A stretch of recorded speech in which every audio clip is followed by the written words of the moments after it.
terhormat Bapak Ibu Fasil, dan yang saya banggakan teman-teman seperjuangan yang sempat hadir pada siang hari ini.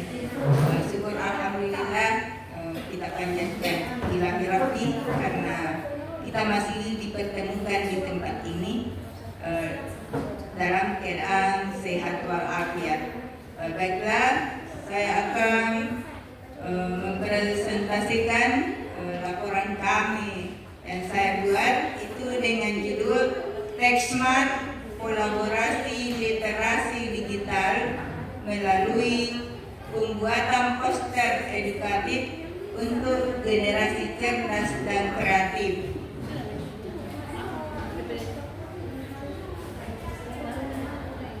Sebelum saya lebih lanjut mengemukakan laporan saya akan menyampaikan selayan pandang dari satuan pendidikan kami. SMA Islam Patani adalah sebuah sekolah menengah atas swasta yang berstatus kepemilikan dari Yayasan Haji Abdul Rauf Dengampan, yang berlokasi di Jalan Haji Abdul Wahab Dengeran, Desa Patani, Kecamatan Mapakasungguh, Kabupaten Tatalar. Ini yayasan dari keluarganya Haji Abdul Rauf Dengampan, yayasan kecil. Tidak sama dengan yayasan yang dimiliki Wahda dan Asafat. Ini yayasan keluarga, tapi kebetulan saya ditempatkan di situ mulai dari 2005 sampai sekarang, cuma jenjangnya yang berbeda. Ini sekolah kami mempunyai hanya 3 rombel, yang mana jumlah siswa kami itu sangat minim. Hanya dari kelas 1 1 rombel, kelas 2 1 rombel, kelas 3 1 rombel. Itu jumlah siswa kami hanya 45 orang. Hanya 45 orang yang terdiri atas laki-laki 44 dan perempuan hanya 1 orang. Dan siswa yang kami rekrut itu kalau siswa inti maksudnya dari siswa baru hanya beberapa orang, yang lainnya hanya pindahan. Kemudian kami mempunyai tenaga pendidik 15 orang. Ada 13 yang honorer dan hanya saya berdua dengan teman itu yang PNS, dan sumber dananya itu semuanya dari dana BOS. Jadi kami maksudnya ingin seperti sekolah-sekolah lain, tapi terganjal di masalah dana. Itulah selayan pandang sekolah kami. Selanjutnya latar belakang dari judul yang kami angkat, perkembangan teknologi digital yang sangat cepat menuntut sekolah untuk menyiapkan peserta didik agar mampu beradaptasi dan menggunakan teknologi secara bijak. Di lapangan masih banyak siswa yang belum mampu memilah informasi valid, belum memahami etika bermedia sosial, dan belum memanfaatkan teknologi untuk mendukung proses belajar. Rendahnya literasi digital ini menunjukkan kesenjangan antara ketersediaan teknologi dengan kemampuan siswa dalam menggunakannya. Oleh karena itu, proyek literasi digital perlu dilaksanakan sebagai upaya konkret untuk melatih siswa berpikir positif, berkolaborasi, dan berkomunikasi secara etis melalui media digital.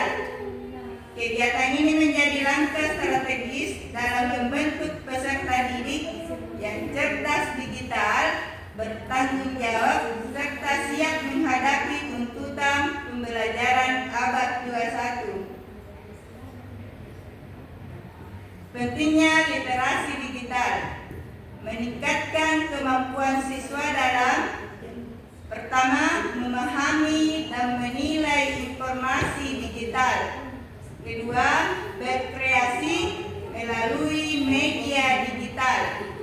Yang ketiga, menggunakan teknologi secara etis. Empat, mencegah dampak negatif atau hoax, plagiarisme, dan cyberbullying. Iya. Selanjutnya, tujuan program. Tujuan program kami yang pertama, meningkatkan pemahaman tentang literasi digital. Yang kedua, mengembangkan keterampilan mengelola informasi secara kreatif dan kritis. Yang ketiga, melatih guru dalam pembelajaran lintas mata pelajaran. Hasil yang diharapkan, siswa dan guru mampu pertama, menyaring informasi dengan kritis. Yang kedua, menggunakan teknologi secara etis. Yang ketiga, menghasilkan karya digital inovatif. Empat, tersedianya instrumen monitoring dan evaluasi berkelanjutan. Selanjutnya masuk tahap akses. Tujuan, mengidentifikasi kebutuhan, tantangan, dan peluang literasi digital sebagai dasar perencanaan program. Kebutuhan utama, yang pertama, peningkatan kompetensi guru dan siswa dalam penggunaan media digital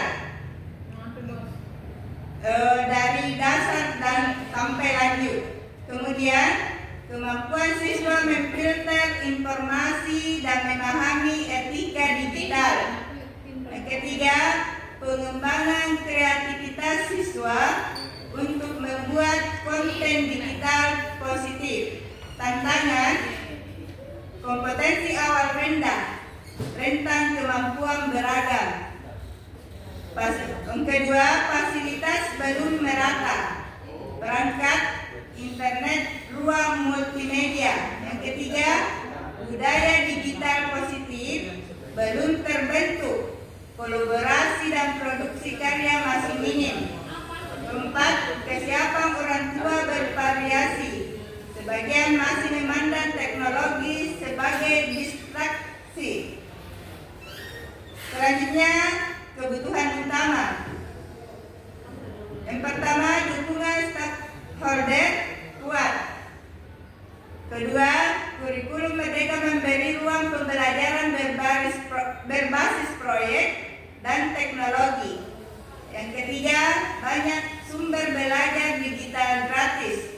Yang keempat, potensi kolaborasi eksternal dari pemerintah atau komunitas digital dan dari universitas. Yang kelima, selanjutnya prioritas utama program, pelatihan literasi digital bagi guru. Yang kedua, penguatan kemampuan berpikir kritis dan etika digital siswa. Tiga, fasilitasi pembuatan konten digital positif. Empat, pemenuhan sarana digital dasar. Yang kelima, peningkatan pemahaman orang tua. Ringkasan, literasi digital masih tingkat dasar, perlu penguatan kompetensi terstruktur. Selanjutnya, tantangan fasilitas dan budaya digital dapat diatasi melalui kolaborasi internal maupun eksternal. Selanjutnya, peluang besar dari dukungan stakeholder dan kebijakan pendidikan yang mendukung.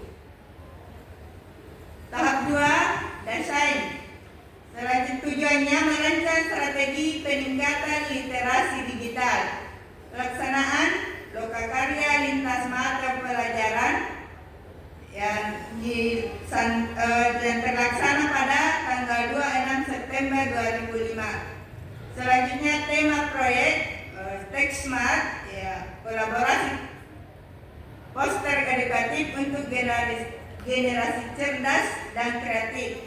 Selanjutnya produk LKPD digital, rubrik penilaian dan instrumen monet. Tahap 3 implement. Tujuan menerapkan strategi pembelajaran literasi digital. Pelaksanaannya tanggal 7 sampai 23 Oktober 2005. Kedua, siswa berkolaborasi membuat poster digital bertema etika bermedia sosial. Selanjutnya, tantangan keterbatasan perangkat dan jaringan. Keempat, dukungan. Komite sekolah menyediakan fasilitas tambahan. Dokumen implementasi kegiatan utama. Tahap 4, measure, reflect, dan change. Tujuan evaluasi efektivitas dan perbaikan berkelanjutan. Hasil refleksi, peningkatan pemahaman etika digital dan berpikir kritis siswa. Guru lebih terampil integrasi literasi digital.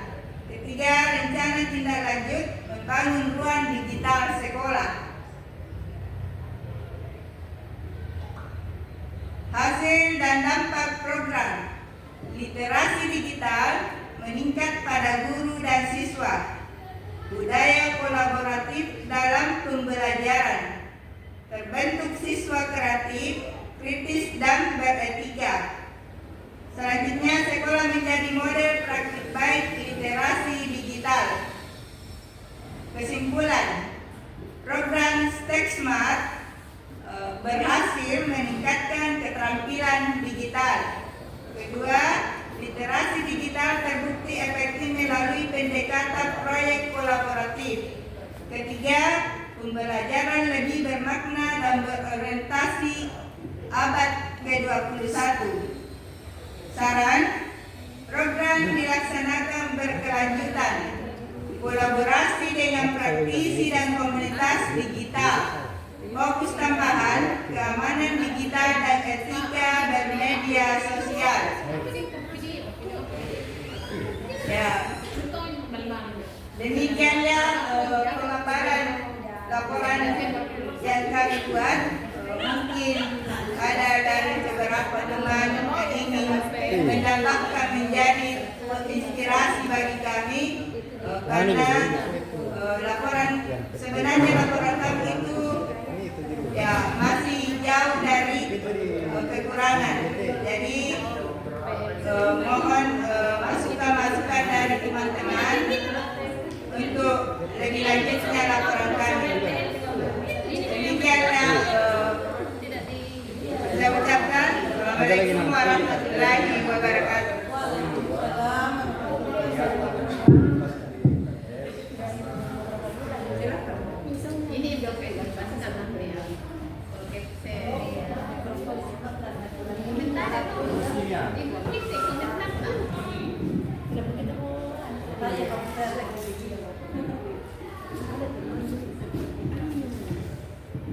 Bismillahirrahmanirrahim.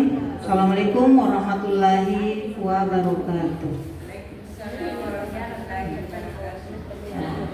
Alhamdulillah tadi pemaparannya singkat dan jelas. Di mana judul daripada laporan Bu Dharma, Kepala Sekolah SMA Islam Patani, yaitu Teach Smart, kolaborasi literasi digital melalui pembuatan poster edukatif untuk generasi cerdas dan kreatif.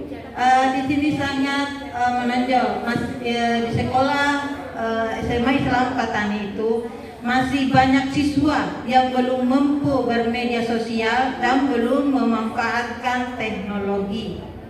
Itu mungkin karena di sini di letak sekolah Bu Dharma itu ada di kayak masuk pedesaan begitu, pedesaan petani. Jadi mungkin rata-rata kemampuan ekonomi daripada siswa tersebut itu antara standar sampai di bawah standar, sehingga tidak ada dukungan untuk anak-anak melakukan bermedia sosial seperti memiliki HP.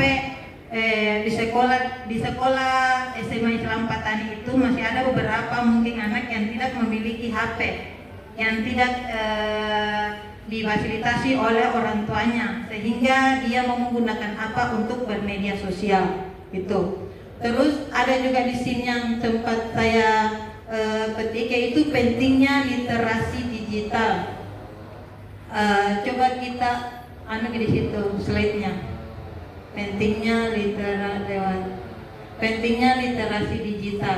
Di sini meningkatkan kemampuan siswa dalam memahami dan menilai informasi dan terus mencegah dampak negatif hoax, plagiarisme. Adapun di bagian hasil yang diharapkan, coba hasil yang diharapkan tadi slide-nya.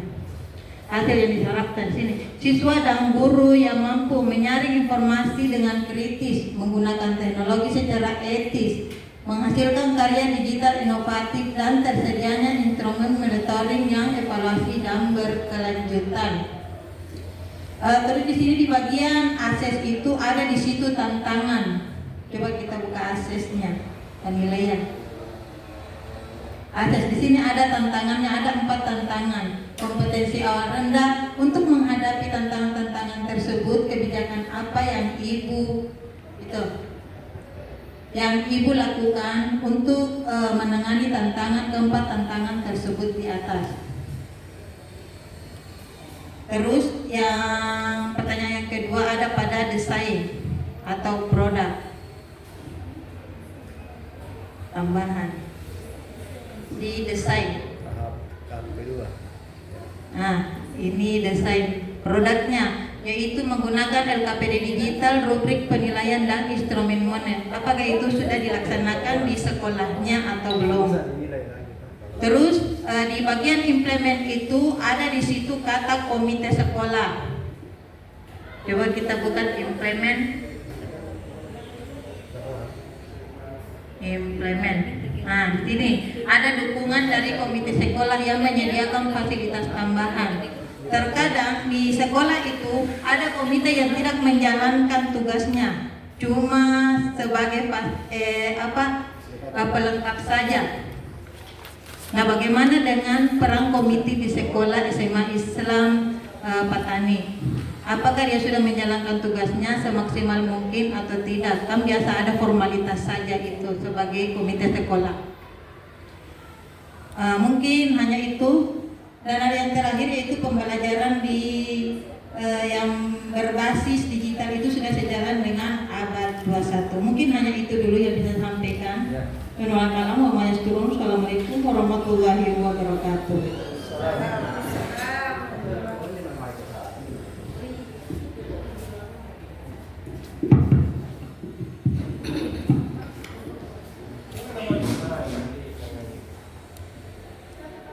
Baiklah, saya akan menjelaskan mengenai tantangan yang kami hadapi.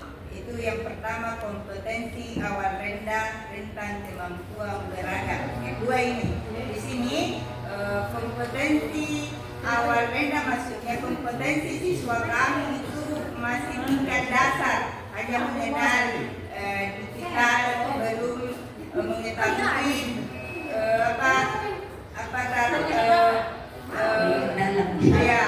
belum mengetahui lebih dalam tentang etika bermedia sosial. Hanya tingkat dasar saya mengenal, ini belum mengenal lebih dalam tentang digital. Selanjutnya rentan kemampuan beragam, kan namanya siswa kemampuannya itu beragam. Ada yang sudah mahir, ada yang belum. Bahkan terus terang siswa kami itu ada beberapa orang yang tidak punya HP.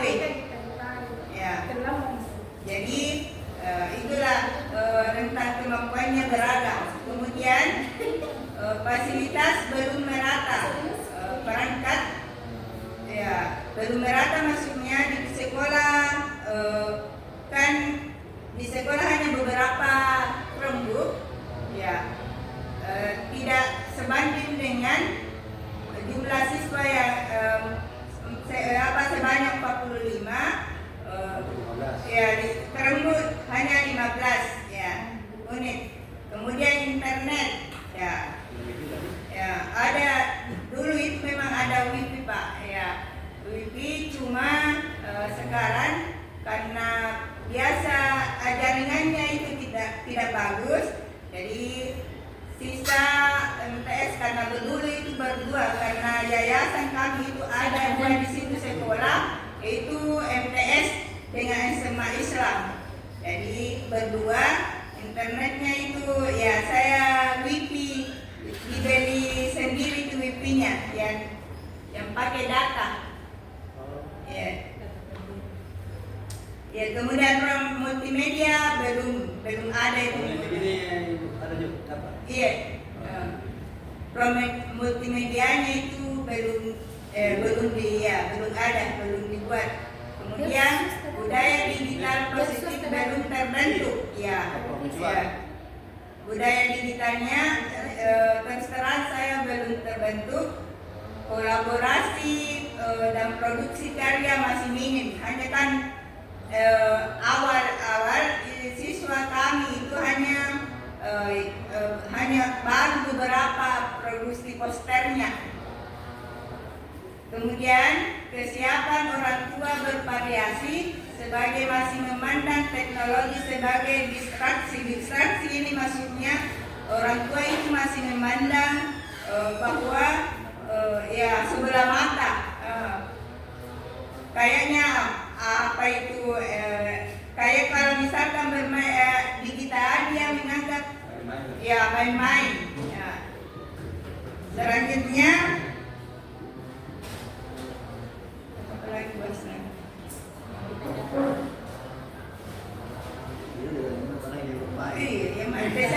Desain ya.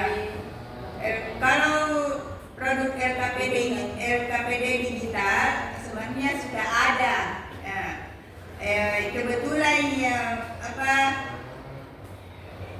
Kebetulan yang guru kami yang berkolaborasi itu antara guru TIK dengan guru bahasa Indonesia.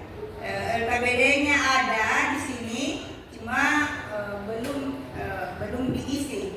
Rubriknya juga sudah ada dan instrumen monetnya juga sudah.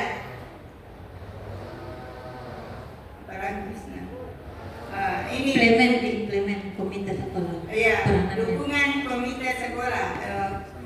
Ya, kebetulan ini untuk tahun ini karena kebetulan komite saya itu baru, jadi perannya itu ya dia setiap hari datang ke sekolah mengecek apakah guru ada kelas yang kosong. Kalau misalnya dia sudah cek semua, dia lapor ke yayasan. Ya. Kemudian fasilitas tambahan, ya biasa kalau misalnya kebetulan saya tidak hadir dan dia datang, kemudian ada anak mengeluh di situ, Pak, tidak ada dataku. Pernah berapa kali itu dia berikan data anak. Iya, karena ketua komite baru kan dulu itu kan ada di situ di sekolah komite, karena tapi ada masalahnya di situ, jadi dia pilih komite yang baru. Masya Allah. Ya. Oke, selesai ini. Mungkin ada di antara Bapak Ibu yang mau menambahkan. Ya, ada Bu Erna. Menambahkan atau bertanya? Biasa intervensi tahu apa mau.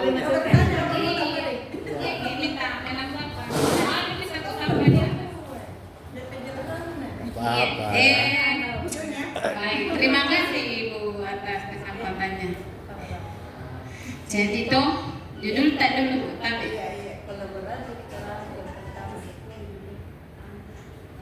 Sebenarnya ini tahu Smart Patch. best practice tak bagus sekali. Iya.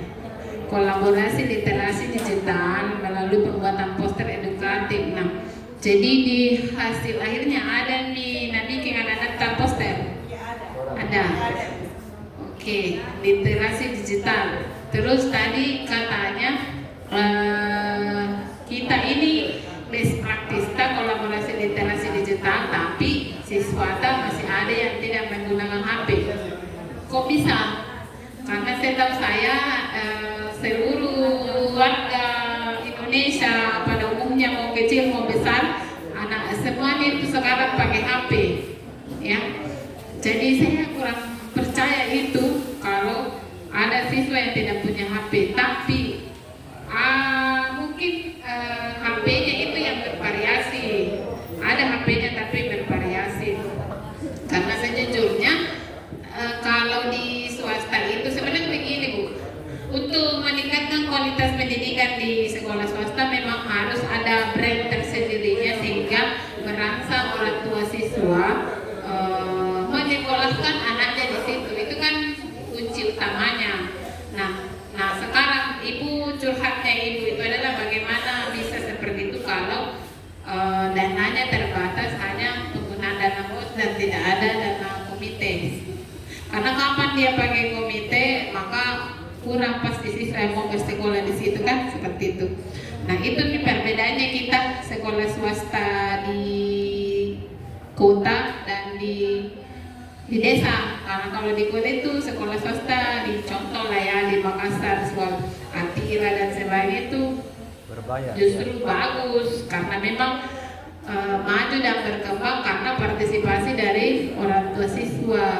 Nah mungkin kedepannya supaya maju dan berkembang sekolah karena sebenarnya 40 siswa itu banyak Ibu. Sisa nanti kira-kira 40 orang itu bagaimana cara mendidik generasi muda itu bisa menjadi anak yang bermanfaat. Sebenarnya makin sedikit itu makin bagus.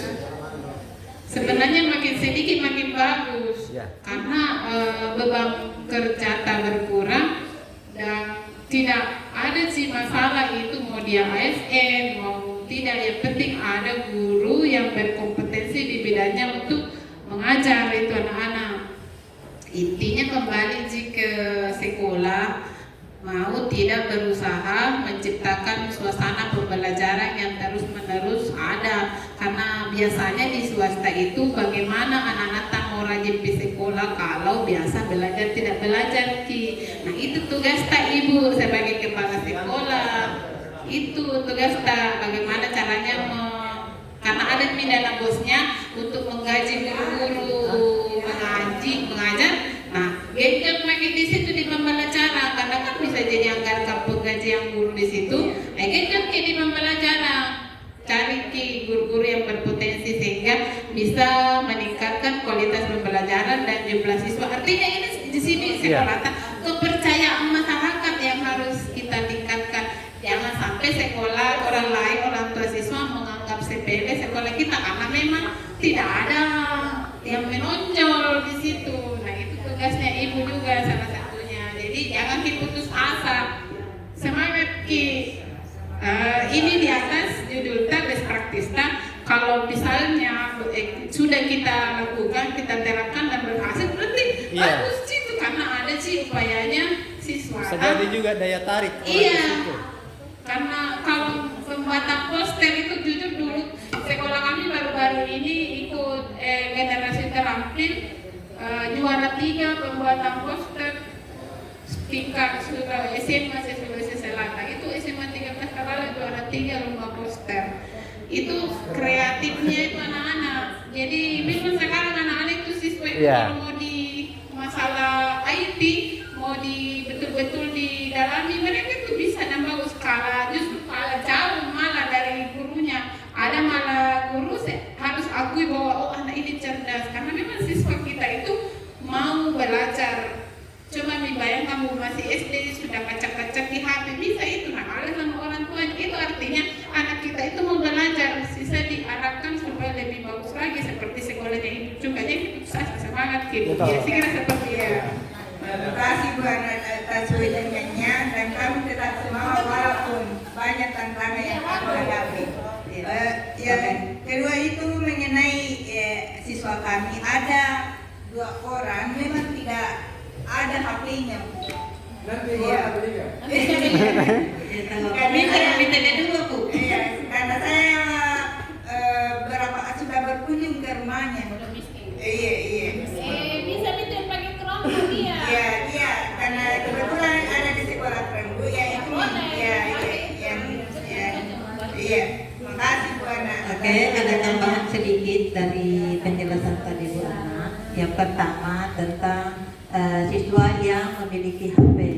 Oke, kalau mungkin di sekolah negeri mungkin ada semua HP-nya. Tapi kalau di sekolah kayak swasta seperti sekolah saya yang saya naungi dengan sekolahnya Bu Dharma itu ada beberapa siswa yang tidak memiliki HP. Memang tidak untuk memiliki HP kodok. Jadi bagaimana caranya untuk dia mengetahui tentang media sosial bahkan berteknologi begitu.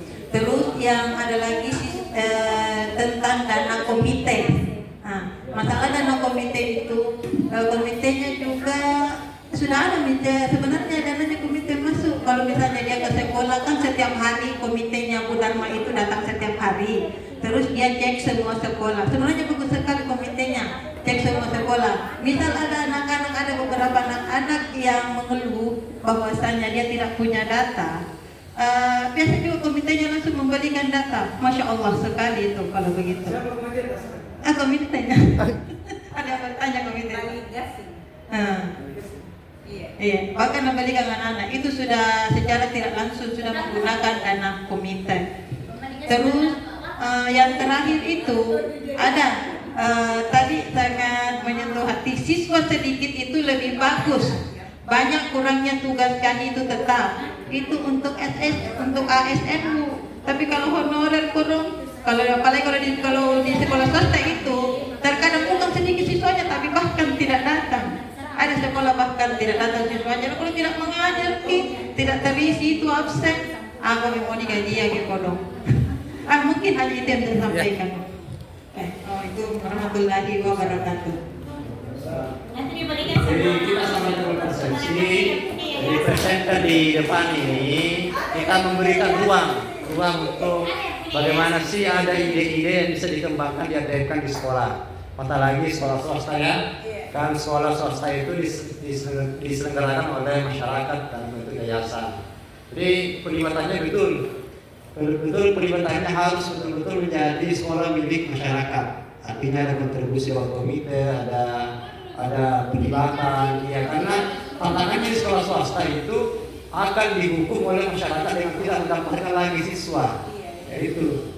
Ya kalau kita mengacu di bagaimana sih branding di sekolah swasta, ya di sekolah swasta kan minimal ada dua hati yang kita besarkan.